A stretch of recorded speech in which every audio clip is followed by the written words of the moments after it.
আপনারা কেমন আছেন? আমার ভালোবাসার সাতক্ষীরা কেমন আছে? সাতক্ষীরার শহীদি কাফেলা কেমন আছে? 12 তারিখের যুদ্ধের প্রস্তুতি হয়েছে? আলহামদুলিল্লাহ। এই সেই সাতক্ষীরা, যেই সাতক্ষীরায় দীর্ঘদিন ধরে, বছরের পর বছর ধরে বাংলাদেশ জামাত ইসলামী এবং ইসলামী ছাত্র শিবিরের উপর অত্যাচার করা হয়েছে। এই সাতক্ষীরায় বহু শহীদের বিনিময়ে আমরা আজকের এই নতুন বাংলাদেশে দাঁড়িয়ে আছি। বহু শহীদের রক্তের বিনিময়ে আজকের এই সাতক্ষীরাবাসী ডাক্তার শফিকুর রহমানের নেতৃত্বে ঐক্যবদ্ধ হয়েছে। সংগ্রামী সাথী এবং বন্ধুগণ, আমার এই সাতক্ষীরা আসন কয়টা? প্রতীকটা কি? দাড়িপাল্লা ব্যতীত 12 তারিখে সাতক্ষীরার কোন আসনে কোন জালিমকে সুযোগ দেওয়া হবে না ইনশাআল্লাহ।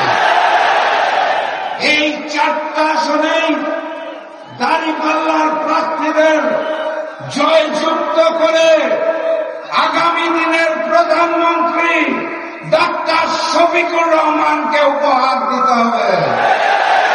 প্রস্তুত আছেন আপনারা? আগের রাত থেকে কেন্দ্র পাহারা দিতে হবে, পারবেন? ওই নতুন জালেম নিশ্চিত পরাজয়ে বুঝতে পেরে পুরাতন জালেমের মতো ভোট কেন্দ্র দখল করার পরিকল্পনা করেছে। আমরা শান্তিপ্রিয়ভাবে জাতীয় নির্বাচন চাই। আমরা মারামারি গোলমাল চাই না। কিন্তু যদি কেউ করতে আসে তাহলে এক বিন্দু ছাড় দেওয়া হবে না ইনশাআল্লাহ। সংগ্রামী সাথী এবং বন্ধুগণ, ওই লন্ডন থেকে এক নতুন মুফতি এসেছে, জানেন বোধহয় আপনারা। সেই মুফতির দল নতুন জালেম পুরাতন জালেমের ভাষায় কথা বলা শুরু করেছে। গতকাল ওই দলের মহাসচিব খুব দুঃখ করে বলেছেন,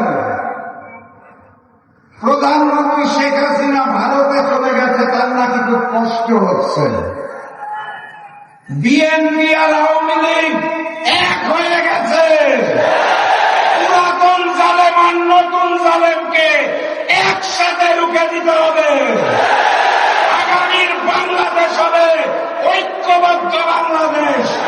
আমরাই সেই বাংলাদেশ। আর আগামীর প্রধানমন্ত্রী ডাক্তার শফিকুর রহমান। এটুকু নিশ্চিত করেন, তাহলে আগামীর বাংলাদেশে কোনো বৈষম্য থাকবে না, মানবিক বাংলাদেশ গড়ে তুলব আমরা। বক্তব্য দীর্ঘায়িত করব না, প্রধান অতিথি এসে উপস্থিত হয়েছেন।